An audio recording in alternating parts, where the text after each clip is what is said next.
Welcome to Salon Nerds Podcast. Yo, it's the Salon Nerds. My name is Neves, aka Watchman Neves, and I'm here with my boy Jazz. Your home for everything nerd culture. Every week, we dive into the latest movies, TV shows, and pop culture with honest reviews, thoughtful discussions, and plenty of laughs. Join us every Sunday at 10:30 p.m. Eastern for our live weekly stream and interactive chat, or watch the edited version the next day on Spotify or Apple Podcast. Yo, Salon Nerds. It's your boy Neves, aka Watch with Neves, and my co-host Jazz is not here at the moment, probably because he's saving democracy or doing all the sorts of jazzy stuff that he always does. He may join us, he may not. You never know with that guy, so we'll see.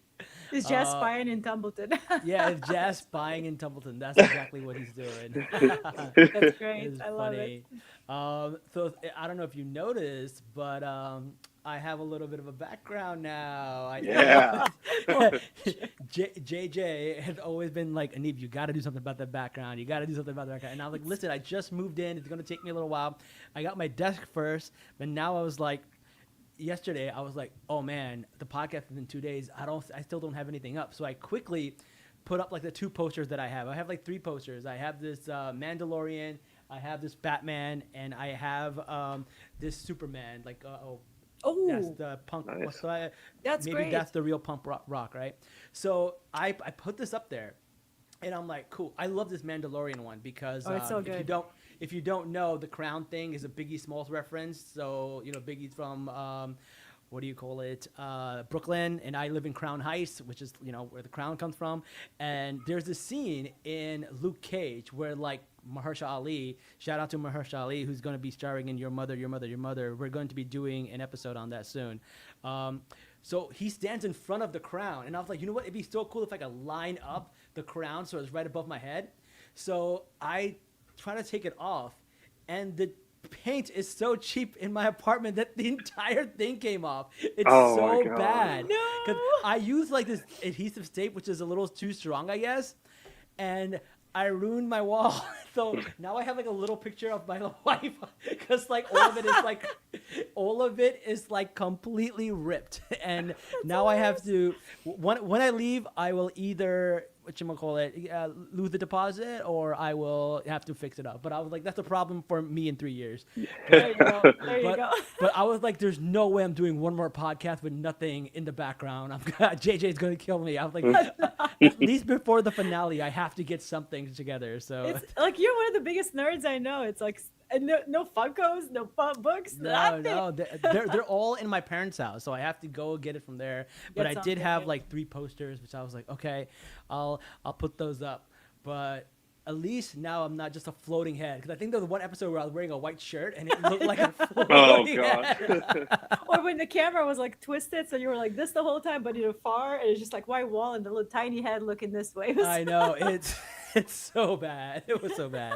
But we're getting there. I ordered the correct tape that we should have, so we should have a few more posters up. And then I should be going to Comic-Con Edmonton, where I'm going to buy a whole bunch of posters and some Funkos and some stuff, so hopefully that'll be cool. There you go. Yeah, but even then, like, all the books and everything are all, like, in boxes. We don't have a shelf yet. Yeah. But we will figure this out. But you'll get there, step by step. We'll get there. All right, so let's talk about how you guys. How's your weekend? How you guys been? JJ, how was your week? I saw Spider-Man Saturday night. I just got my Spider-Man shirt. Nice. I am like in awe of that movie. I need to find a way to watch it again. I wish it was you guys gotta check out our podcast. We did it last night. It's on this episode. We're talking about Spider-Man, and it's the 2v1. I'm the only one that liked it, and everyone was against me. So back me up. Watch the episode. Let me know what you want. They were going at it, bro.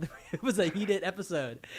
And there's a lot of bathhouses there, Russian bathhouses. And I was just like, this is such a New York reference. Like, I love that movie. I adore it. The graphic stickers, like everything. Like the whole city was a character. Like you could tell that like the Peter belongs to the city. I know. I can go for hours about his Queen's accent was so good. When he talked to DeWolf, his Queen's accent just comes out. It's really, really good.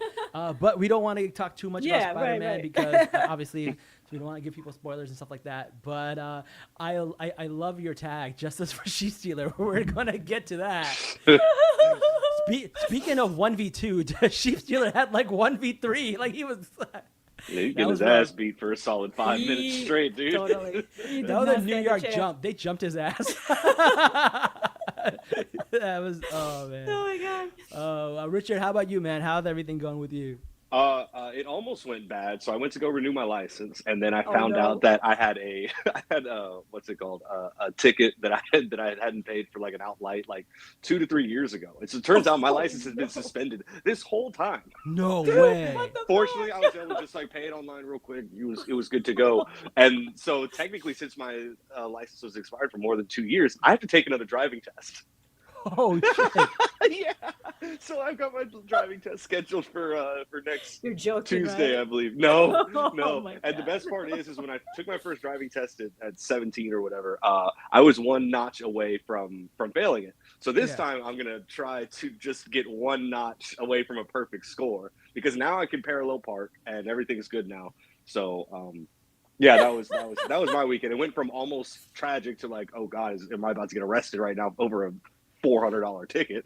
That's Or so funny. but fortunately they were like, no, just stay here. Just if you Yeah. can pay it off online real quick, we'll verify everything was good to go. They So. could have had your ass for a warrant. could've. Warrant Yeah. out easily. It was scary. Yeah, fortunately, the state of Texas doesn't really prioritize little tickets like that, so Yeah. Okay, good. they left I- me alone. My Good, wife good. is terrified of that because she's not a citizen because she's from the UK. Mm-hmm. So she's terrified that like she has the smallest ticket, they're gonna deport her, and ICE Oh will my come and God. grab her out of the car and take Oh, her no. away. I mean- Oh, poor She's girl. terrified of driving. I can't blame her. Yeah, that's I don't blame her. it's I don't blame it's a her. real it's a real crazy. issue these days. Yeah. So- Yeah. So Well, yeah, no, but overall good weekend. Yeah, I Yeah. saw Spider-Man and I saw the Odyssey. So I'm caught up with my Oh, damn, my you pop had a big culture. one. I Yeah. love it. Yo, you can never go wrong in a movie where you have to bring Matt Damon home. Like it's just a pure blockbuster It's his hit. thing now. Yeah. Yeah. Oh, That's you it. can if it's Interstellar. Yeah, Interstellar. You were trying to bring him home. Yeah, a hit. The Yeah. Martian, a hit. Private Ryan, a hit. I'm just saying. The movies overall are always good. Just his motives in Interstellar were terrible. Yeah, very Yeah. suspicious. Oh yeah. All right. So this episode starts off with our girl Yeah. Helena. She gets a lot of love in this episode. Richard, you must have loved it. Oh my God, my girl, and the fact that I mean, even from like the very get-go, because you could Talks about her, and she's like, sister. I was like, oh shit, I forgot. They're sisters. They're half Mhm. sisters. They sure are. Fixes it. If It's not, lagging a little bit. Oh damn! It's still lagging on YouTube. Okay. All right. Well, don't worry. Okay. We'll have the edited version up tomorrow anyway, so hopefully it'll fix itself. Hopefully. Yeah. Don't know what to do about that. But it's okay. that poster. It's in the way. It's blocking your internet, brother. Damn you. All right. So, yeah, she seems to be losing it, and her counsel is also having at it where he's like, hey, it's starting to feel like I'm just here as a scapegoat, and everyone's like, oh shit. Yeah, You are. the camera immediately cuts over to Massaria, and it was her idea, to install a It was. scapegoat. Yeah. She takes a little sip of her wine and just kind of like looks left and right, like I don't know. But yeah, the moment he's just like, yeah, I'm a scapegoat, this and that. It's like, yeah, it's exactly what you are. Congratulations. Enjoy your seat on the council, brother. You figured Yeah, it I out. mean, it's his job to figure out the money, but nobody wants to raise taxes. Obviously, it's like real life. Real life, nobody wants to raise taxes in an election year, especially now Oh, she's trying to prove her yeah. legitimacy. So it's like you don't want to tax the small folk, but like, how are you going to fund the police? Oh God, I hate to say that. Oh yeah. Saying that just made me but within context of the series, the gold I know. folks We did the content of the series. Yeah. need to get paid to protect the people from criminals. Raina is so fed up to the point where she's like, "Yeah, go ahead, just take Harren Hall. I don't care. Just take Yeah, it." she just straight up gave yeah. That's so funny. She's starting to piss me off a little bit, like with her, like it feels like her lack of. And don't get me wrong, I love Rhaenyra, but it's just like she's No, I just get it, I like get it. she just this lack of movement in her administration. It just feels like they just constantly talking about the same shit that does Mhm. nothing for the city. Right. And as a I'm going to stay out of spoiler territory, but it's just like, dude, you you took over, and you had your little gesture of feeding the poor with the food from the people who had been hoarding it. But outside of that, you haven't done a damn thing for the city, and it's starting to show. And it shows up later with Masari's conversation with, I forget the brothel keeper's name, but yeah, her. Sylvie, yeah. Sylvie. So I do think that's sort of the point, because I hate to say this, and I'm going to give probably some hate over this. Rhaenyra is incompetent in this position because she hasn't really been trained. I don't think she knows what she's doing. She's still trying to like present this image of her father. Like Viserys is dead. He's been dead. Like the war has been raging on. You're not going to have the same type of peacetime as your father did. So it's like, yeah, you could try to mimic Viserys, but for how long? At this point, like if you keep trying to do that, you're coming off incompetent and nothing is actually getting done.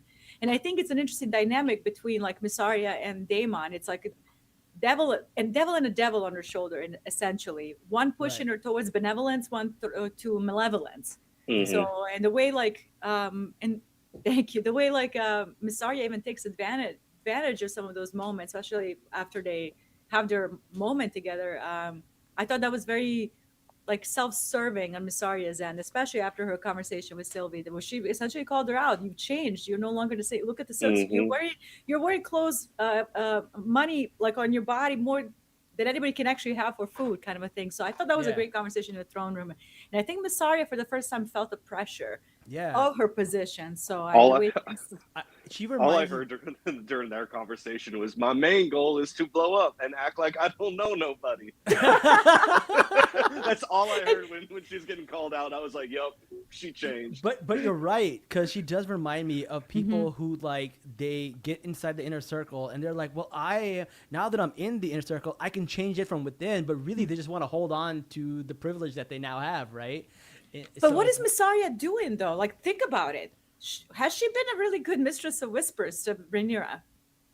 She didn't bust off any of the Gold Cloak murders. That should be her main priority. That should be her main realm of like, working it out. But correct. Like all of the stuff that's happened with Ormond Hightower has been very secretive and all of that. Like for her not to like engage her network and actually help out. She's not doing shit. So it's either intentional, like to present her as sabotaging the queen, but then what's the outcome on the other end? Like, what game are you playing, type of a thing. So she's spending all of her time in the Red Keep when she needs to be back out there in the field doing, like doing what she was doing, because she was effective when she was in King's Landing. Now that she's got the privilege and she's spending time in the small council, like you can't have your ear to the streets when you're not stepping outside of the Red Keep. I'm not saying it's not dangerous or anything like that, but like that's where she's effective. Put her up, get her to work. Yeah, and Mysaria knows people. Like when she and Sylvie were working together, like when they were, because Sylvie is like a madam of a major brothel in the Red Keep. So in King's Landing, she knows people, quote unquote. Like you can kind of sniff out spies, you can sniff out secrets, what people are saying. So Mysaria has been incredibly ineffective, and I think everything she's been doing so far, it feels like it's a reaction to bring Daemon down. There's like a vendetta against Daemon. The comment is saying. I totally agree with that. She's just trying to turn. That's like her main objective, which is kind of like, girl, you just mad. She's like she's just scorn in a way, and it kind of hurts her character. It's like I thought she would be more than that, but it's like she's just butthurt.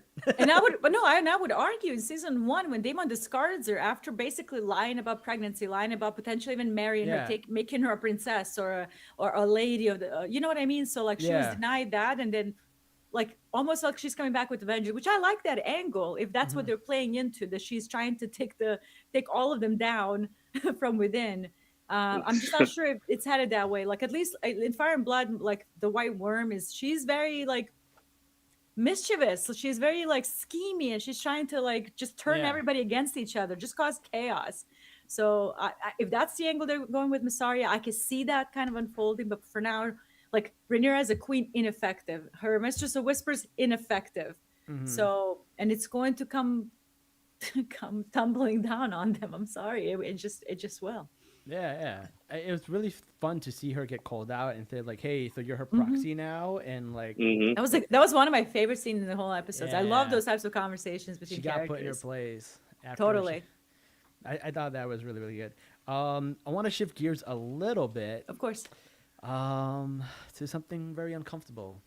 Oh yeah. Ugh. I was not happy. I remember, Was rough. I remember first few episodes. I was like, we got like a little bit of the incest, and I was like, oof, that was rough to see. And then your exact words were, "Oh, sweet child of mine, you don't know what's coming." Sweet summer child. Yeah. Little That's what sweet it summer was. child. Oh, sweet summer child. I was like, I, I wish I could go back to who I was before I saw this. It was pretty rough. Yeah.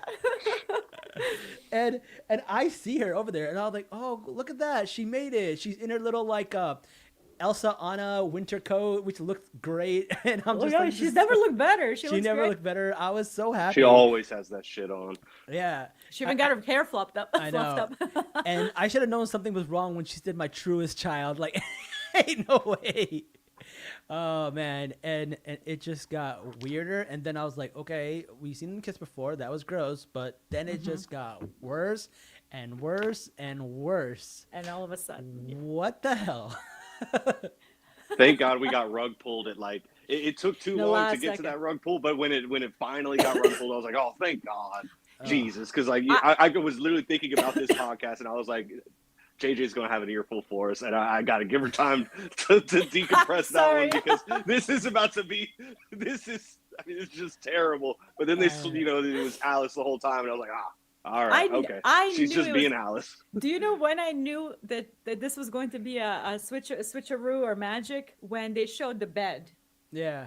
where Aemon is practicing with his sword. It's an exact same bed that Daemon was sleeping in, and that bed apparently looks like it's made from weirwoods, which they are magical trees. And then, he sleeps in a weirwood Yes. bed. So yeah, Yeah. And okay. those trees have those properties where they can make you see crazy, insane shit. That's crazy. So as soon as I saw that bed, I'm like, something is going to happen now that's going to be really. And this was before I even see it. Just me watching it normally as I would. I was like, oh, yep. And there it is.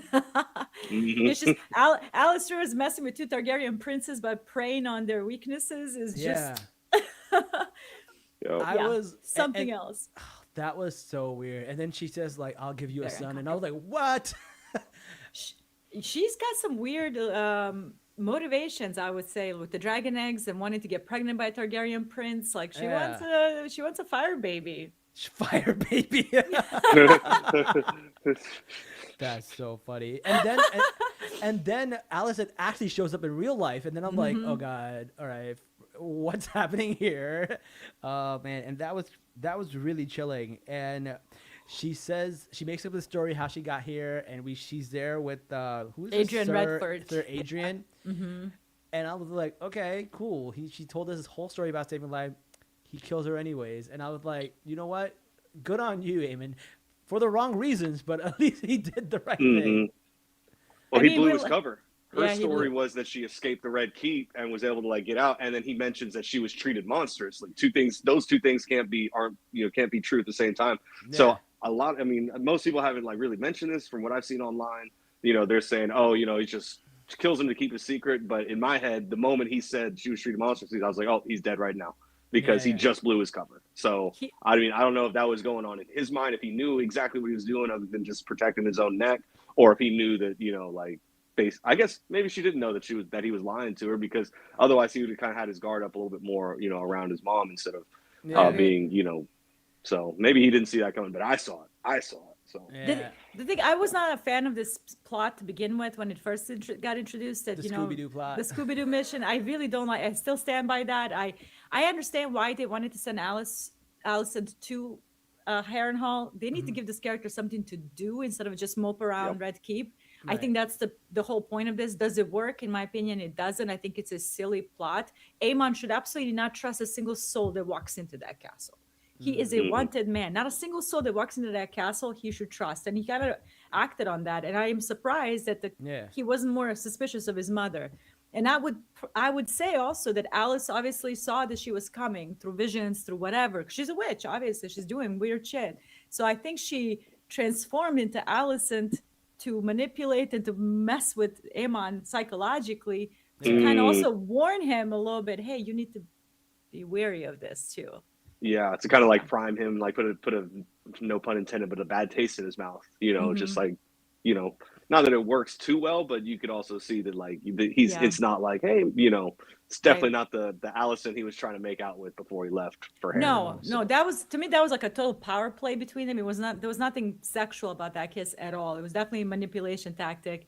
And also, Yeah. like, Aemon throughout the entirety of the series, which a lot of people were surprised by this scene, like, he's had mother issues from get-go. Since he lost his Yeah. eye, he's been very, like, strange about his mom.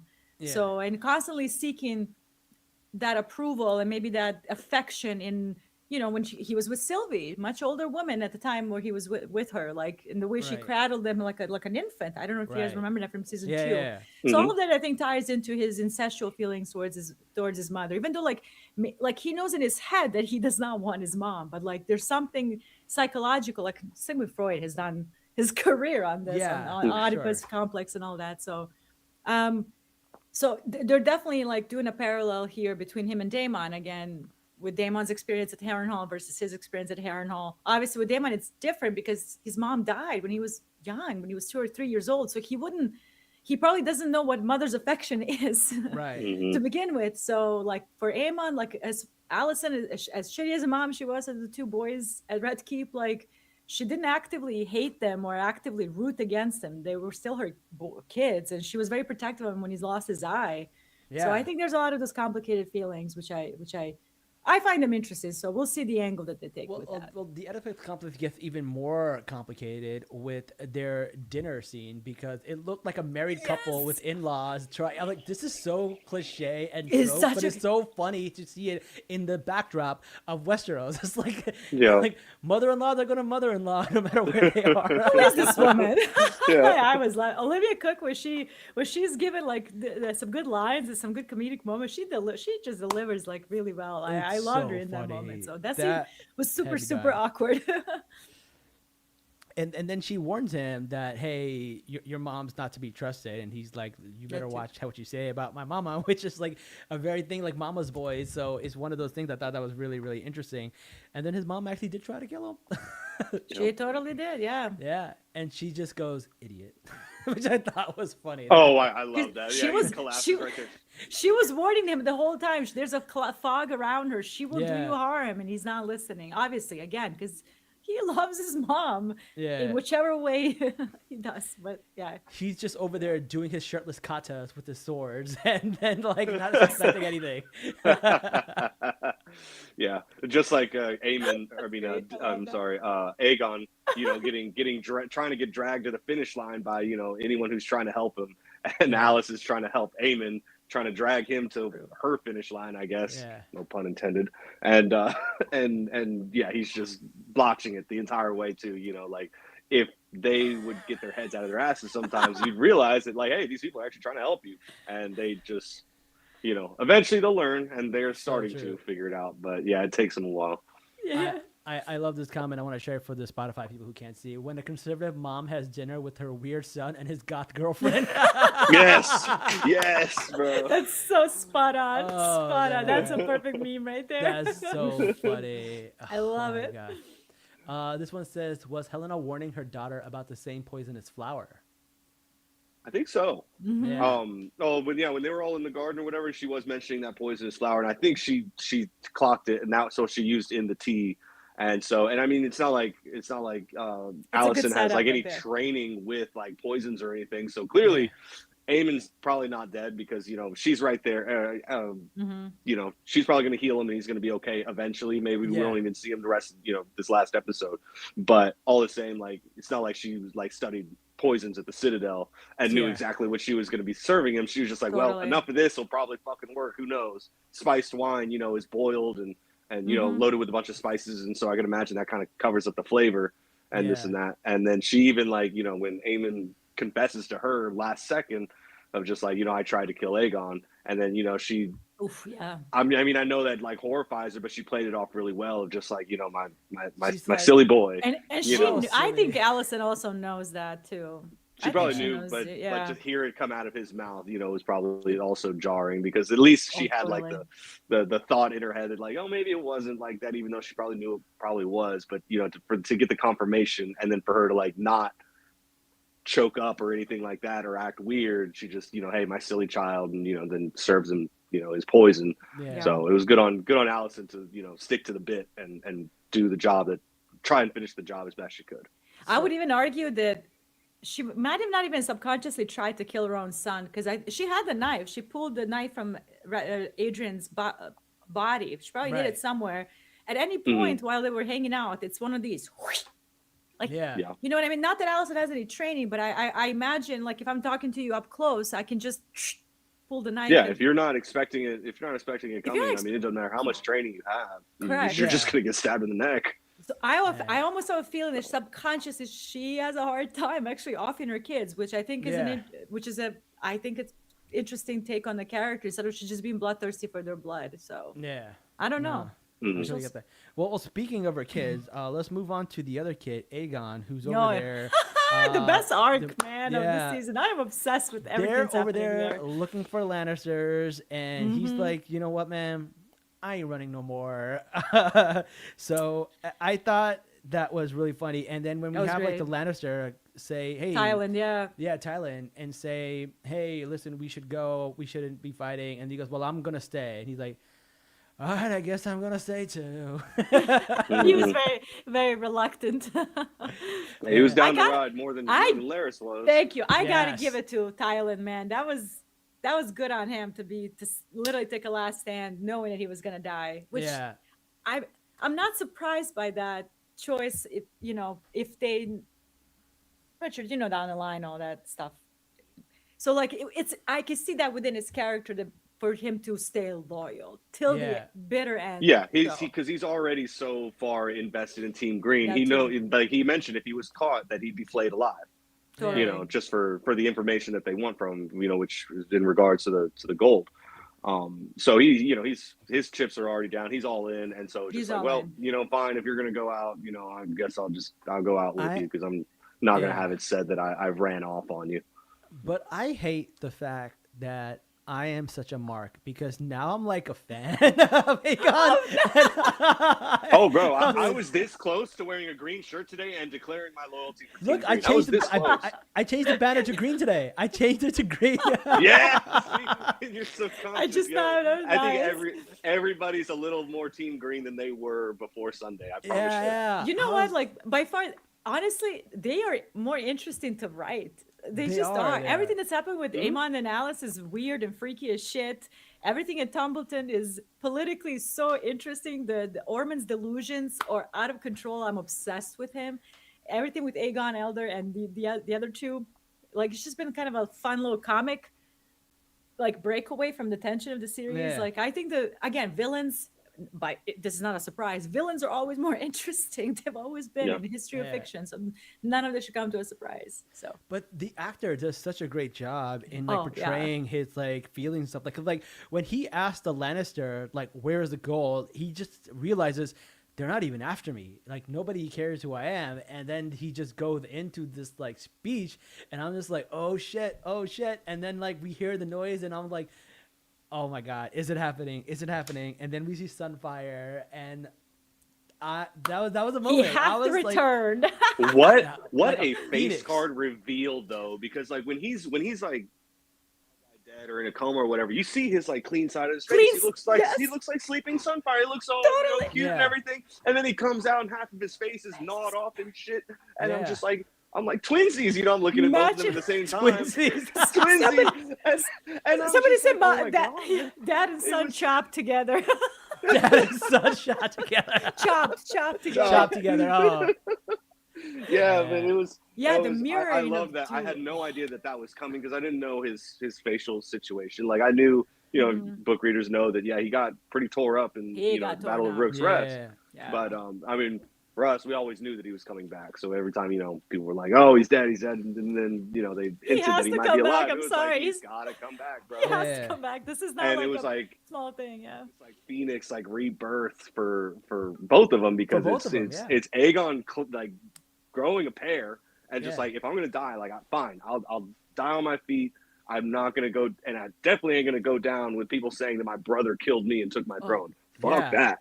I think that was probably one of his biggest motivators. Like, would actually rather die defending my own name, this and that, and instead of going down like everybody thinking that my brother got me. Yeah. So And then like at that time, I guess, Sunfire like mentally locked in with him whenever, it was game time, and you start hearing the T-Rex, Yeah. booming sounds coming from Oh my behind. God. And yeah, that was incredible. I loved it. I want to point out one thing because people are fucking crazy on the internet. Like they are nuts. Like to a point where it's a lot of my enjoyment in the show has been just kind of a little destroyed by internet. But I'm trying to like tune it all out. Like if I say the Team Green is a more interesting faction, they have more interesting characters. Oh my gosh, she's rooting for a rapist to win. I know. That's the only reason I can't throw on a green Let's- shirt, because I'm just like, I'm not. Because everybody's so fucking weird and psychotic. Like I have to disclaim everything. My God, neither Rhaenyra or Aegon are competent for this role. Right. Period. They are not. If anybody was competent for the job, it was probably Aemon One Eye. Yeah. He was the only one they wanted it. Number one, he knew how to play the game and political and move like chess pieces around. He was the one doing all of this shit. Yeah. When Aegon was doing fuck shit. So Yeah. like if anybody was competent in that throne room, it's fucking Aemon One Eye. Not so much lately because he's been probably fucked up by Alice. Not so much lately, but yeah. Correct. No, I get what you're saying because like. So I just want to disclaim that people are fucking psychotic. Yeah, I'm sorry. that's why I started this by saying I'm a mark, because mark is a wrestling term. It's like when like the when Thought it was a the character writers of wrestling want you to believe something is and make you feel a certain way and you give into it, right? So it's kind of like that. So you're like the writers want us to root for Aegon. That's why they're writing it this way. That's why the acting is done this way. That's the intended purpose. But that doesn't mean that like you're gonna. You're forget wrong all for this feeling stuff. it. You're wrong for feeling it. That was literally what they're trying to do. And the fact that you're experiencing that is that you're immersing yourself in the disbelief of this universe, right? Damn. Like you take it Wow. out of this universe and you're like, oh no, these are horrible people. Like one of the things I tell people is like everybody likes the show. It probably aged poorly, but I remember everybody used to love the show How I Met Your Mother. Yeah, And no, it was Barney was popular. everyone's favorite character, and I was like, if you knew a Barney in real life, you would hate that motherfucker. Like He was a absolutely, creep. He was a total creep. right? So you have to understand that like the things are written and acted in a way to make you feel a certain way, and it doesn't mean that you're rooting for these horrible people. It means it worked. Whatever the director was trying to do and make you feel, it worked. That's why It you're a worked. mark. So that And- was when I said that. I think the audience need to use their discernment a little bit. Like you just said something that kind of reminded me of, let's say, Dune books. Frank Herbert is so intentional in like manipulating you. Yeah. And you don't even realize it's happening until the very bitter end. And even then, people were very like, oh, wait a minute. And then Frank Herbert is like, what? You all fell for this. What I was trying to, you fell for Yeah. the Yeah. ruse, for the. Paul for the- is not a hero. Right. He's For the an charisma. actual like terrible, leader. A good technical leader, but a terrible like. He's a young Sure. kid. He's lost. Yeah. His dad died. Like Frank Herbert seduces you in a very easy way, and The same way he seduces everybody, Right. who ends up, the Fremen and all those who follow him. Like, yeah, you're absolutely right. Exactly. And Yeah. that's why he's like, here's fucking Dune Messiah, so that you were wrong, you dumb idiots. You fell for it. So Yeah. that's what's happening here. So like, if I'm saying these characters are interesting, I'm not saying I support their actions. And I think Yeah. the internet has been so psychotic that I have to disclaim that. Like I'm talking to children. Like, so I just want to put that out there before I get clipped in a weird way. Put I it don't in your Twitter bio, just so that way you don't never have to say it again. ever do it again. I swear to God. Yeah. Because I'm here with it. Like, I'm too fucking old to be talking like a 12-year-old anymore. Yeah. I'm sorry. I'm a real person. I have a job. Like, leave me That's alone. so funny. So, someone says, whenever fandom tries to attack me in the comments, I troll them by replying definitions and examples of adaptation. That's the way Sure, to do sure. it. Mess with their head. Well, speaking of one dragon, let's talk about another dragon. So we have like Bela and Adam having a conversation, and Yes. they seem to have discovered where Sheepkiller is. Also, weird conversation where Adam is trying to hype himself up, but she's actually think that he's talking about her brother, which I He's thought trying to was- soft launch like soft launch a potential marriage pact, with her. And then she's just like, oh yeah, your brother. Like that shit ripped my fucking heart out because I was like, poor man, you'll never love again. I already know he's gonna be a scorned son of a bitch. Like maybe not like in an evil way, but you know how after like a really bad breakup, Yeah. maybe go off the rails a little bit for a few years. Yeah. He might be headed for that kind of an arc. So I don't know if you guys have ever seen a Bollywood movie, but there's a Bollywood movie called Kuch Kuch Hota Hai, and this actor Shah Rukh Khan goes to the girl and he tells her how much he loves her, but he says, "That's what I'm gonna tell your best friend." And that's what it reminded me of. He was like, "I love you, I love you. That's what I'm gonna tell her." You got to start prefacing that shit before Yeah. you. God, Oh my read god, the I would crush room, dude. it out. Yeah, and Yeah. I feel like that's kind of like what happened with Adam here. He said that, and he's kind of got his thing. That blew up in his face. Exactly. So somebody left an excellent comment on one of my Twitter on my tweets. I think it's a perfect observation of the situation. I don't want to take credit for it, so I'm just going to read it verbatim. Bela is a woman of action. Adam told her, "Help me get legitimized and I'll court you." While Alan took the initiative when Bela gave the signal without thinking of his standing. It's a reflection of Bela's character. Which I thought was, that's an interesting observation, because Alan is the one. The second she signals, he takes the initiative. He's not waiting to get a last name and all of that. If he likes her, he's going to go. And Adam is telling, "I'm going to wait till I'm legitimized to get you." And Bela is a woman of act. When I saw that tweet, I was like, that is a 10 out of 10 observation of the whole situation. Yeah. It's not love triangle per se. Love triangle would include Bela having feelings for both guys romantically. No, she clearly likes Alan more. So. Yeah. All right. Yeah, I can see that. All right. Yeah. So also, while this is happening, so Sheep Stealer, they realize how the dragon, and then Damon's like, "Fuck." He's cooked. So he goes and to the Vale, and he asks her like, "Hey, listen, where is she? What's happening? What's going on?" And they're like, "You know what, man? This is not my problem anymore." Yeah. You figure this shit out. Shout out to Jane Eyre, our favorite lesbian. Yeah. Confirmed lesbian. We Oh, knew. man. We knew. We just never it was never told to us on the show, and then we saw Yeah. Jessamine on that throne. I was like, yes. Oh I man. would love to see her smack her on the ass. It's like she's telling her get up so she can have this conversation, just as a power move. Yeah, I run Totally. this shit. That would have been a good You power know? move. Yeah, I love it. Oh man. And then someone said Bela likes firstborn sons. That's her type. Firstborns are set to inherit. Yeah. All right, so Exactly. Whoever wrote that is Bela. Yes, absolutely. Because Alan Yeah. has a better position in. He that is does. true. I'm sorry. He's gonna inherit Driftmark, and he's ahead of the Queen. He's got better political position. Yeah.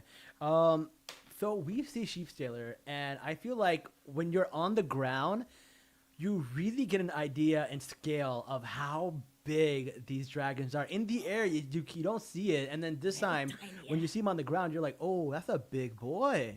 Mhm. It was jarring to see that. And then we see Damon come in, and he's like, "Oh shit, she's here. You better run."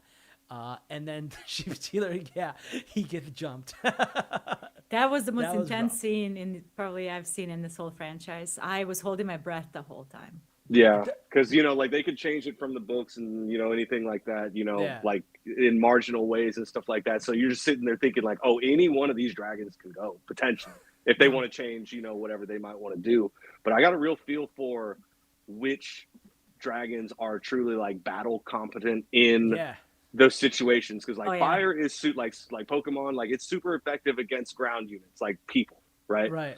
And you can see that when you can even see back to when Sunfire opened up against Melee's, he started Yeah. with fire. Melee's didn't use fire at all. It was strictly claws and teeth and whatnot. So dragon Yeah. to dragon, it's all physical. Yeah. Fire's a fucking nonsense. And then so you see Cyrax, I think, open up with fire, and it's just and you can see Caraxes, a true battle dragon, Oof, that's Yeah. a never uses fire.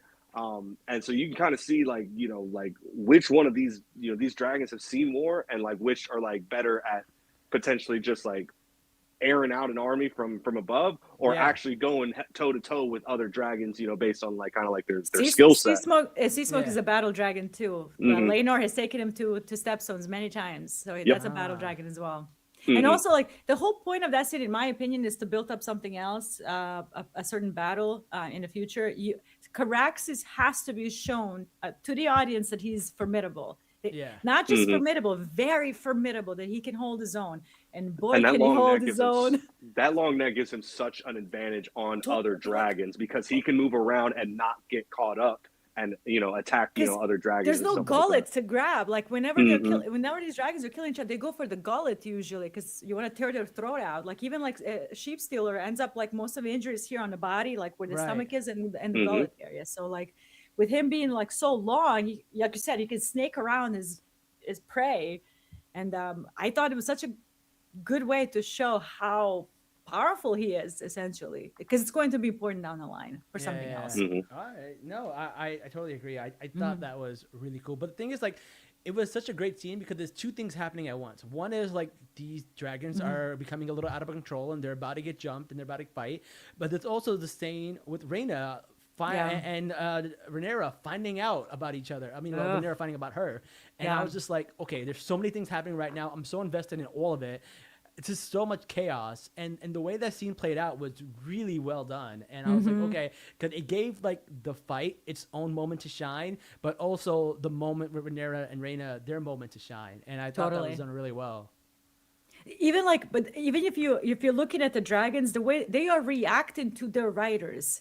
So like whenever Rhaena is in distress, that's when Sheep Stealer, like the mouth opened up and you can see fire's ready to blow when Daemon arrives on Caraxes, and Caraxes is about to blow as well. So they're all reacting to protect their rider. And even at the end, Daemon is nudged, like Sunfire nudged Aegon that one time. Yeah. Caraxes nudges Daemon to check he's okay when he fell off of him. Yes, so they are completely reactive to their riders' safety and their well-being. So and Sheep Stealer he knew Rhaena was in danger, and she was.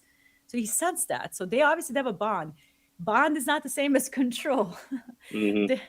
I want to reiterate, a lot of people don't. I think if I say stop dragon, don't do that, they're just going to stop. It doesn't work that way. Not in the universe. So I thought that was a really good depiction of having an emotional bond to your rider, but not having them. They're not cars. They're not going to steer how you want to steer them. Right. Yeah, so I thought that was it's literally Dance of Dragons. That's what this war is called. Ultimately, it's a dance of dragons, and the dragons finally danced. I mean, people think that they can control the dragons. I can't even control my cat. Like I can't even make it do anything. Cat is a perfect example of this. Yeah, honestly, you can train a dog really well to do almost exactly what you want. It's not going to happen with a cat. Now, a cat might, go along with you, if it knows the treat's available or this or that, and it probably, and it won't eat your face until you've been dead and it's been locked in the house with you for a month. Yeah. So, it's true story. So yeah, exactly. Like you're saying, this is a perfect example of like trying to control a cat. Like you got vibes, but at the same time, it's going to do what it wants to do. It's going to do what it wants to do. Exactly. It loves you. It'll come to purr with you. It knows the sound of your voice. It can smell you. Like it knows you. It recognizes your affection, but it's not going to do what you tell it to do. So, cat and a dragon is a perfect example. Somebody posted, "Dragon is not a slave." That is a huge thematic element of the story. So I'm always like taken back by people that are like, "Oh my God, how did Vhagar just eat Arax and Luke?" Like that's not what Aemon wanted. It didn't matter. Aemon was had a blood. Vhagar was pissed that it got fire in its face, and that they'd already been chasing this kid for X amount of time. So yeah, he was just sorry, bro. Arax, you're sorry. You kind of did it to yourself. Totally. So yeah, no. To me, everything with those dragons completely makes sense within the universe lore building. It makes perfect sense. Someone said Sheep Stealer saw Rhaenyra abandon him, and he's like, after stalking me and eating medium rare sheep, you'll leave me injured and heartbroken. I don't think that story ends like that. There's definitely I don't think it'll be next episode, but I think next season. Next season for sure. They're gonna build on next season. Because if they were gonna finish it, they would have killed the sheep. They would kill Sheep Stealer off. Yeah. What I was really curious about was how Baela was going to react, and they gave us that conclusion, which I thought was really sweet. Like, it's still her sister after all. I have a sister. I felt that moment really hard. Like I said, my sister drops bodies. I'm behind burying them. Like I will do anything with my sister. Fair. Like it's that serious to me. So like for her to not like shame her or scold her after everything she's been through. And she knows it's not her fault. Jace was full of arrows. Baela witnessed it all. So yeah, I mean, Rhaena caused a little bit of commotion and confusion, probably led to that, but she knows she's not directly responsible, that she tried to help. Yeah. She's not the enemy. She's not the end. Thank you. Exactly. And also, like, she says this episode, hey, Rhaenyra is shutting me out, which I'm not surprised. Like, Rhaenyra will associate Baela forever with Gullet and Chase's death. So she probably has a hard time looking at her. Same with Rhaena now. So, like, she has nobody. Daemon is not a good father. Rhaenyra is shutting her out. Like, who's left? Yeah. So why would she shut out her own sister? For me, it felt really genuine. Yeah. Yeah. I'm glad Rhaenyra had the wisdom to not like just okay off with Rhaena's head. You know, Yeah. like she Yeah. knew, like she could be as pissed off as you want. You can exile her, whatever. But like number one, that's also Family Damon's is daughter. family. Yeah, that's your Yeah. niece. Mm-hmm.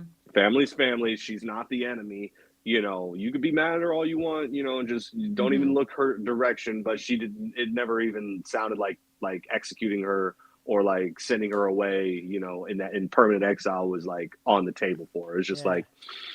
If It's you pissing me remember, off, yeah. but I understand why my husband wouldn't sell out his own daughter. Like I get it. Because you're a mom too. You understand losses of children, how you want to protect Right. the children, and even Damon is like, I've been absent. I've never taken care of her. Like this is the one time I could take care of her. And but also at the same time, if you remember episode 2, I believe when he finds her in the cave, he's the one that tells her we should go and talk to Rhaenyra and explain it to her. So Yeah. he has in Yeah, his somewhere inside of him, he knows that Rhaenyra is not going to flip the fuck out and kill his daughter. Yeah, But she's again, not you a never monster. she's not a monster, right? But Rhaena is more ashamed than anything else. Yeah. Yeah. Or- She tried to self-impose her own exile and then realized medium well sheep or medium rare sheep and living with your hair half burnt off isn't a way to live. So No, it's not.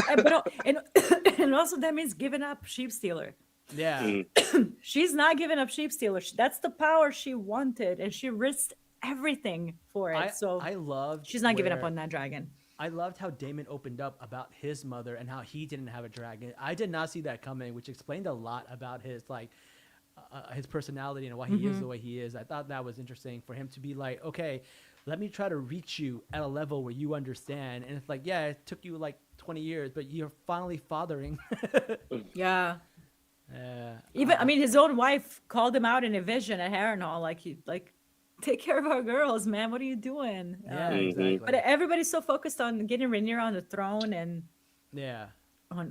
so like I don't see him just taking his daughter out to movies when there's Yeah. active usurpation happening. Yeah. So here comes the part where I didn't love this, and I could be off, but like this was really weird, where she Let me pull up my gets all notes. this information. She gets all this information from Damon. She's like, okay, I kind of understand. Missaria is still putting shit in her head about how like Damon's still trying to do things without her. He's now capable of doing this. Like Rhaenyra's at a place where she's like, okay, I don't like that he did it, but I understand why. Missaria is still piling on and trying to put more discontent and for like doubt and paranoia in her. And then they start hooking up like out of nowhere, and like that to me didn't feel organic. It felt a little jarring. It's kind of like, what's going on here? I don't know if there's more in it in the book where it makes more sense, but that part to me was like, okay, this is silly. Like, what's happening? I think it was positive, like literally like using sex as positive reinforcement. Like you just said agree. all that you wanted to say and you're manipulating how you want, and then bam, you great feelings, endorphins and stuff like that right after. It's literally like Skinner box manipulation, like you know, Totally. just trying to positive reinforce, like I'm the good guy, I'm the one you can trust, you know. Damon's not the only one you can sleep with, you know, type. And on top of it, I think it makes Rhaenyra like rather human. Like there's moments like when you want to feel something that's not just anger and paranoia and being betrayed and like, am I doing the right decision? Am I doing this? So like I think Missaria manipulated her in a way to separate her further by using sex away from her husband. Like I think it's a lot of it is for Missaria is just to separate Rhaenyra from Daemon, and for now it's working because Rhaenyra has shut out Daemon because of Rhaena. So she's completely isolated and alone. Who does she have in reality besides Delinda Massey, her lady in waiting? Who does she have? She's got a son who's been sleeping in his room for 3 episodes. Damn it, woman, go see your kid. Go see, I mean, he's still a boy. It's not like she's Jason around. You know what I mean? Like, there's no one to talk to. She shut out Baela. She shut out Daemon. Her council is ineffective. Corlys Velaryon is gone. All of the Dragon Riders are gone. Who is left? Missaria is her one source of like her tether to some sort of normalcy. So for me, like it made sense at that moment that she would kind of like I don't want to say fall for the charms, but like she's a person. I think she just wanted to feel good for a moment after all the chaos. Can't blame her. Not, All not right. at all. That's just how I interpret the scene. I get it. I get that scene. the way Richard explains it kind of makes sense. It frames it more of like her manipulating Rhaenyra than like a actual love scene, and they're just like, it's like organic or something like that. It was more of a manipulation thing. I can see that. I think right that's there. fair. If you could pull up that quote, like, "Am I worthy? Why Yeah. are you asking a servant, a nobody, Yeah, if you're on your worthy?" Like, knees. but it tells you everything about Rhaenyra, where she's standing. Like, there's no confidence. That's why Yeah. nothing is getting done. There's no confidence. But I feel like So- Damon is the one who's always given her confidence. He's always hyping her up. He's like, "You are a queen. You can do whatever the fuck you want." You Yeah. have dragon too. But again, she's trying, because on Missouri on the other end, think of the little ones. Think of the little ones. Yeah. Like, they're all going to suffer if this war goes on for so fucking long. Yeah. Get it done. I mean, yeah, casualties of the war are going to happen, and Rhaenyra's trying to avoid that. But at what cost? Again, there's no right or wrong answer to this. I'm not saying go burn those poor innocent people in Templeton. That's not a choice either. But yeah, she's trying to be like Viserys, and that's it. But it's easy to be Viserys That's a when you were. peacetime. He was a peacetime king who didn't have like another brother trying to take away his power from him. Oh, well, technically he did, but a little bit. I think Rhaenyra would have been really well served naming, and it's gonna sound crazy, just hear me out, naming Daemon her hand. He is a wartime general. Yeah. Get it done, and then Thank relieve you. him of his duty and get a peacetime, like a consigliere for a mob operation. Godfather. You want Yeah. if it's wartime, you want Yes. a wartime consigliere. If it's You're so peacetime, you good. want a peacetime consigliere. He is a wartime man, and like everything that he said, because he's not a half measures guy. We should have burned the high towers when we had the chance. We should have Right done then this. and We there. should have done that. Mm. They would be 10 steps ahead. Now, yes, it would have been a little bit bloody, and it would have been, a little less than clean. But you wouldn't have had gold cloaks dying in your city walls. You'd have the gold already back in your, in your coffers, and the city would be running itself by now. Unfortunately, she has a peacetime kind of, and I'm not even going to blame the hand because he's not there. But like, I think he would just be the best suited to just be her wartime hand. I firmly believe that even Corlys Velaryon would have been like, burn that Hightower army right now while they're standing there. Yeah, Yeah. there's True. a bunch of maybe innocent men who haven't done anything. Is that which one is worse? Burning them, getting it over with, getting Ormond out, or having them literally grab every innocent person in Tumbleton that you can't touch now Yeah. because you don't want to harm your own people. So Half measures kill you. half measure. Yes, That perfect. yes, like you said yes. it. She should have always. She should have got Daemon by her Richard side. to be the yeah. hand. Richard knows Totally. what's up. I'll burn the shit out of a whole. No, I won't. Okay, well, since we mentioned Ormond, let's shift gears a little bit and talk about our homie, Dennis. Oh my God. Oh my I posted God. that picture to advertise our show, like when he was eating. Oh no, he was eating was- the meat. Dude, somebody said I cook some bullshit. I make some bullshit. Fucking raw chicken. Then somebody wrote that Ormond is an almond mom or something like that. Oh my God, so funny. It just totally reeks of that religious zealotry where they're just eating Yeah. like weird shit and all that stuff to me. I don't know. And the little veggie looked like a dragon to me eating raw Yeah. meat. And I'm like, and I'm predicting it right now. I already tweeted it. The Sarian is gonna eat Ormond on Daeron's. I'm gonna predict that in season 4. Oh, that's gonna be good. That's If that satisfying. happens, I'm taking credit for it. I I do like how I'm sorry.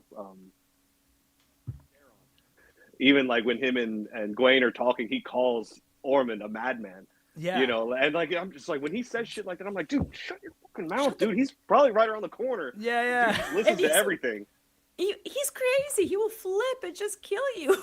Like he will literally fucking kill you. He's not right in the head. That's so funny, and the way the guy portrays his arrogance is so good. He was like, "Oh, so your little Dornish friend died for nothing, huh?" So sad. He's got. Oh right, because he captured Corlys Velaryon, which I was waiting for that conversation, and he like totally like basically taunts him with Rhaenys' death. Like, yeah, your wife died for them. Like he's so obsessed with Targaryens, like with hating them. Like he wants them out at any cost. Like Mhm. he And hates him- dragons and hates the customs. Like And him with Ulf, and how he's like, oh yeah, she, talking to Ulf, she just sees you as a tool and this and that. That's all he sees you as too. But unfortunately, I think you said it on Twitter, Ulf's kind of stupid and falls Ulf for is dumb shit stupid. like that. Yeah. And he's in a prime position to kind of not like the current regime. So, and that definitely wasn't their first conversation because, you know, they No. had talked about, you know, so God knows how long they've been chit chatting and, you know, this and that. So, and God, And and, you know, yeah, he could spill the beans about,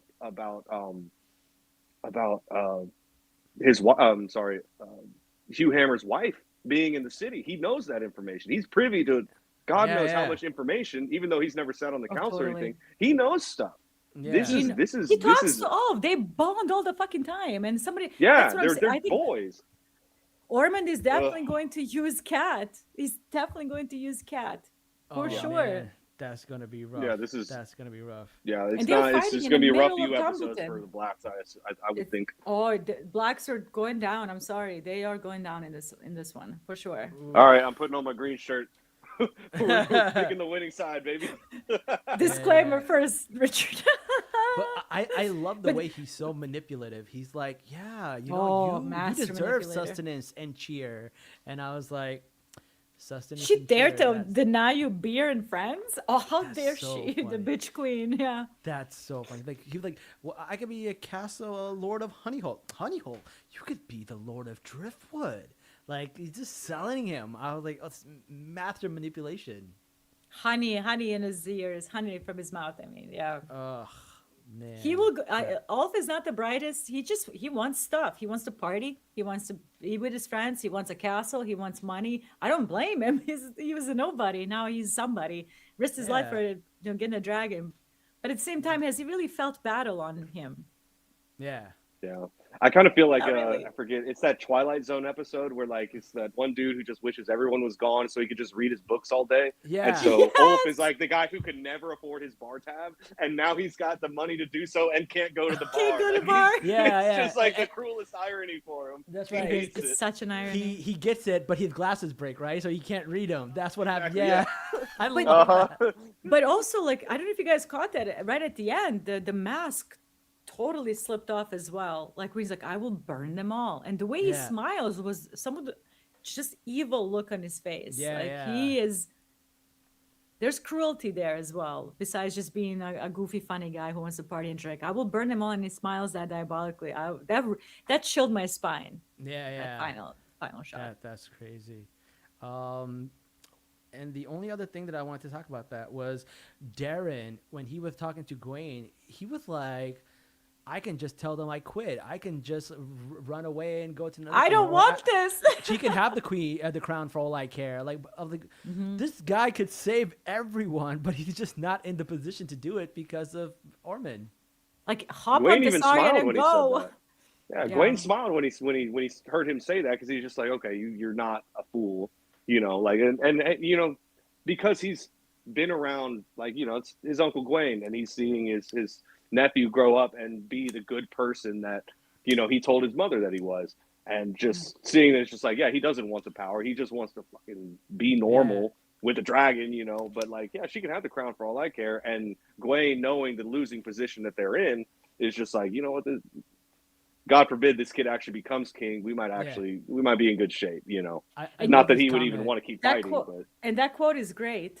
I have no fear of insignificance. Shu posted that. Oh man, that I was like, It honest- juxtaposes perfectly with Rhaenyra, who's Yeah. seeking for that significance so badly that she's essentially putting herself on her knees at her servant, asking if she's worthy. yeah. Like, girl, you have a fucking dragon. What are you doing? I actually really liked Darren, and I was just like, man, He's it wouldn't just be the young. worst thing. He's just He's young, just but it young. wouldn't be He's the just worst young. thing to be a king. You know what the funny part about Greens are? Like, in the beginning, Aegon the Elder didn't want it until he was convinced, you know, that Rhaenyra was gonna kill him and his kids. Yeah. Daron does not want it. The one king that they wanted all of this, that they could have propped it up, was again who? Aemon One Eye. Yeah. Mhm. He was the only one that wanted it. He was the one that was actually competent at it. And Alicent and now Ormond picked the wrong fucking Targaryen brother to prop up, Yeah. which I Mhm. find really interesting. Someone said Darren channeled his inner Bilbo Baggins. I am he who walked unseen. That's funny. No, that's hilarious. I love that. Oh man, that's funny. All right, what did we not cover? What else did The big one, dude, at least for book readers, was huge to see Dreamfire finally. Oh, Oh. yeah. At least in a dragon dream. And again, this was a very intense dragon dream that's foreshadowing something. Oh my god, the worst probably moment of of the whole dance of dragons. In her riding suit, and the fact that she dreams of riding a dragon but can't really do it herself. The dragon alters you, which I thought such a great conversation between her and Rhaenyra in the beginning. And then she's dreaming of her children playing with the chickens, and all of a sudden it starts snowing, which again foreshadows the White Walkers and the others. That was, I'm getting goosebumps thinking about that. That was those dragon dreams were perfection, and Dreamfire looks fantastic. Oh my god, yeah, that purple, it looks like Godzilla, like when he gets like the purple charge up or whatever. I was like, that was great design on it. And with the horns everywhere, they give me McMayle's vibe as well, and it has Drogon's face a little bit. I was looking at the pictures. Look, perfection. I love the whole. I watched it like 50 times. They've done a good job with the budget. If we got so many dragons, we got dragon fights. Dragon heavy episode. So yeah. Dreamfire's design, like I said, for me, Sheepstealer has always been like my favorite because of how he looks. He's so grotesque, but Dreamfire is up there now. Like she looks beautiful. And she literally is the mother of dragons. Like every dragon in Westeros exists because of Dreamfire. Oh, okay, because she's like a birthing. She's super fertile. Like she was laying clutches left and right. She laid clutches at Harrenhal. If you remember that episode with Alice Rivers shows the box full of eggs, they belong to Dreamfire. And she looks gorgeous. She's beautiful. And you can actually see that blue and that purple breaking through, which a lot of these dragons are so colorless and dull, which drives me crazy how dull they look. And she looked really unique. Really unique. Very unique. To me, her and Sheepstealer, I can tell now that who they are. Everybody else is kind of looks similar, but and I mean, Caraxes obviously is unique on his own, but that sequence was my favorite. Loved it. Yeah, that was really cool. I'm glad to see Helena get her time in the sun. But hopefully she gets her chickens and everything. I think everything will work out for her. I think everything will work out just fine. She does dream of giving birth to a child, and it's taken away too. So. Oh my god, yeah. She has 3 dragon dreams. She has that first one with the horse, and then she has her child taken away. Then the long night with the sun, solar eclipse, whatever, and then Dreamfire right there at the end. That was, they didn't just give us one dragon dream. They were like, no, y'all wanted this shit. Here you go. You want dragons? You want dragon dreams? I have a question. Dreamfire looks different for season 1 because that wasn't Dreamfire. I thought that somebody corrected. I said that was Vermithor. I think I'll have to look that up. But from you're season right. 1, I don't think so because it looked very much. It didn't have like the sagging neck or anything like that. Like Vermithor was on Dragonstone, but in the Dragon Pit, whenever are we talking about like after Aemon gets the pig and then he goes down?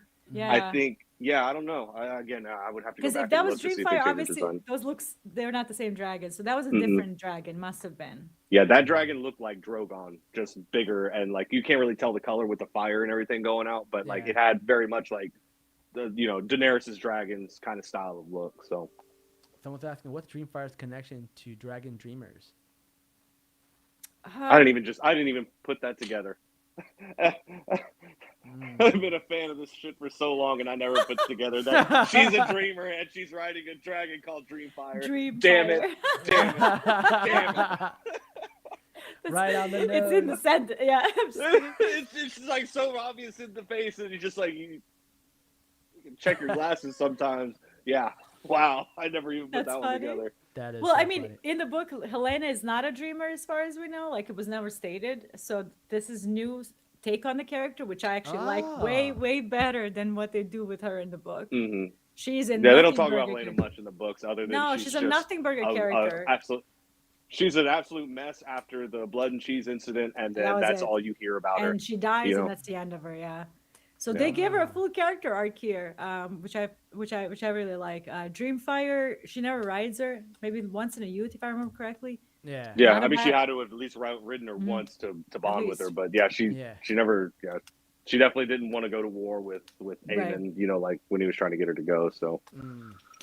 It looks like Tumbleton is coming. It's the trailer suggests that it is. It looks all the Winter Wolves are at Tumbleton. They were there for Tumbleton 1, so.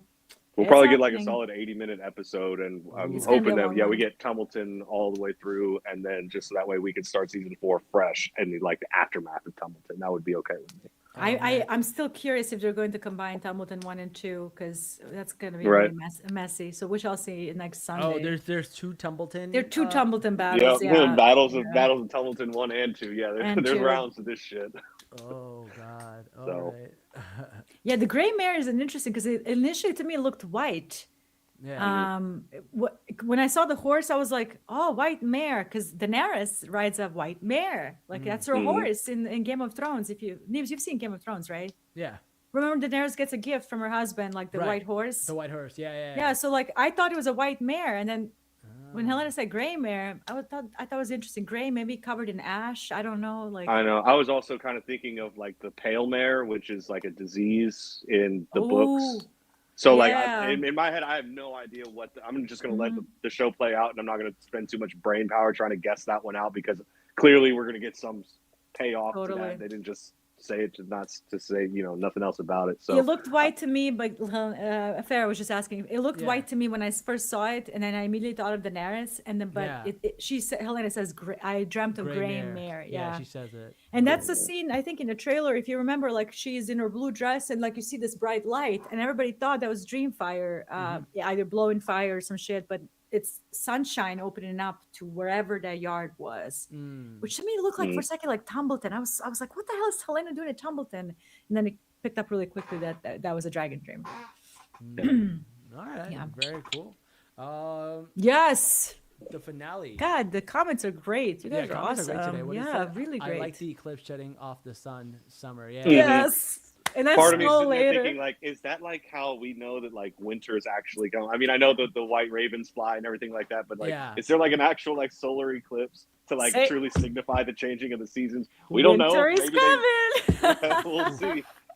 That's so crazy. The snow falling. Yep. I think we covered everything. Is there anything else we didn't talk about? Let me open up my little note tab because I take notes as I watch the episode. Dragon's face up. Alan received the box with his father's finger. Father finger. Yep.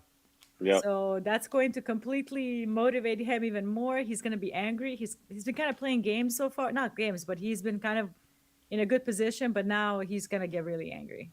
Yeah. She threw Rhaenyra pissed off about the fake skull that she throws in the fire, which leaks when this was leaking a few months ago. Oh my God, it's Otto's head. It's Viserys' head. I'm like, everybody shut the fuck up. Literally unnamed sheep herder. Unnamed sheep herder, yeah. Yeah. So what does everyone think about the finger being sent to Alan? I mean, I knew that was going to happen. I mean, for sure. They were going to send something. Either, hey, I have your dad, or I'm going to chop off. And then in the trailer to show his hair very wrapped mobster-esque, up, very Sopranos. I get it, for sure. With the ring, too. With the ring remember? On it, had his sigil. So that way they know it's a real thing. Yeah, I want to see the scene where Alan like puts it on like an infinity stone and it's just like I am Lord Velaryon now type shit. He's like a Green Lantern. Yeah. One of my favorite characterizations about Corlys, every time he's offered a drink, he does this. He's done it so many scenes. Every single time when he's having serious conversation, he's doing this. Yeah. Because he wants to be clear-headed. I think it's one of my favorite. He doesn't drink during political meetings. I love it. He did it again, and it's so deliberate. One of my favorite characterizations of him. So someone said Mysterio Sylvie scene. We talked about that in the beginning. You might have missed it. What we talked about in the beginning. It was one of my favorite ones. I like when characters yap about, status and class and politics. It's Someone says reference to the First Law trilogy to those who read it. Long time ago. Oh my God, I do like Joe Abercrombie. He's such a great writer. I read the First Law like probably 10 years ago, probably longer. A lot of people are excited for the finale. JJ, have you seen the finale or you haven't? No, not yet. Oh, so you're like us. So I'm totally blind. I've got everything I said is just a prediction. So that I think a theory. So I have not seen it. So that's going to be fun. Intelligent, and then hopefully there's not another 2-year gap before the next season. Do we know? Yes. There is. Yeah, most likely. I think Night of the Seven Kingdoms is the only show that we get year by year because there's not going to be that much CGI editing and stuff like that. At least it's what they're trying to promise us. But it'll definitely be 2 years because this last season, with everything that has to go down in the last season, they need to take the 2 years. I'm gonna hate it because I want more now. I'd rather they do it right. Yes, take the year, take 2.5 years if you need to. Just get it done right. 9 episodes left. in Yeah. total of the series, In which makes me total. so depressed. Like it should have been longer. I think so They many of might these- they might yeah. like in the last season go like 10 episodes if they feel like they need to flesh out the full story. Yeah. But I mean, we're Totally. definitely getting 8 episodes this season, and we'll see what we get next season. But Hopefully that. yeah, hopefully, Yeah. fingers crossed. Yeah, Dexter Let's start a Solet- petition yeah. and make sure they get it done. Yeah, they finished season 2, I believe, because I think Ira Parker has also mentioned they do not want to recast Egg. I mean, kids grow really fast, as we know, Yeah, they don't want to recast. Yeah. but they don't want to recast him. So this kid is going to be busy. I hope he's got rest in school and mental health Yeah. breaks in between. He's way too young, so I but feel they don't want bad, to recast him. I get it, because like we're watching like what the Yeah. Avatar, and the kid's like 5'10" It's already. that was dude, that shit is so jarring. He went from looking like a toddler, like a Yeah. bald baby, into a grown man Yeah. within 2 years. It was the most I could not suspend my belief. It took me out. I was like, mm-mm. I know, Absolutely not. I know. That's Absolutely so not. funny. All right, cool. Because- Well, Yeah, sorry. I was gonna say, well, like after the finale, I guess we'll come back for Egg and Dunk and Egg. Yes. Well, we'll be here. We'll We'll be here. That's gonna be a good season. That's too. gonna be fun. Oh, That's it's gonna be gonna a be lot of great. fun. I love that. By It's that basically time, like my full Lionel Baratheon cosplay will be like fully hashed out. Like it's gonna be ready for Renfest this year, but yeah. I will wear it for at least episode 1. I know he won't be in season 2 of Night of the Seven Kingdoms, but he'll be there in spirit, and I'm gonna get me a long. I'm gonna get me a Rohan Weber wig Yeah. on one of the Oh yeah, episodes. the long braid. I- long Spoiler braid. alert, but yeah, if you don't know, now you know. She's I coming. saw- Lady Weber's coming. Speaking of Ren fairs, I saw this video of a Ren fair where they did like Ren fairs from like other cultures, and it's so cool. Like you see like the like a Ren fair from the Middle East, from like South Asia, from East Asian, and they're That's so awesome. cool. It's like they have the like authentic traditional clothing, but with like the Renfield leather and the weapons. It's really cool. So That's awesome. I love maybe I that. need to get in on this too. They look fun. Yeah. Every time I see people going on them and posting videos, that looks so fun. It looks a lot of I'm fun. missing Oh, yeah. out. I'm having Half fun of it all the is time. like really fun cosplay and like getting into character and stuff like that. The other half is just drinking and being an absolute debaucherous mess for Yeah. because we camp from Thursday and we leave Monday morning. Like that's That's it's- awesome. Yeah. Oh yeah, Good. we That get there sounds Thursday good. early to get our good camping spots. That way, everybody who I take off work on Friday, and Yeah. yeah, we go balls to wall the entire weekend. I look like a mess come Tuesday the following week, but I just take a couple showers and I'm good to go. So Yeah, A couple totally of worth showers. it. Worth Totally it. worth All right. Well, thank you everybody for joining us. Yeah. Before we go, JJ, let people know where they can find you. Yeah, you can find me on TikTok and Instagram under Lady Dragon JJ, and you can find me on Twitter under Brendan's Raven, where I'm pretty unhinged. Everything else is a Song Love of it. Ice and Fire content. Love it. Richard, where can people find you?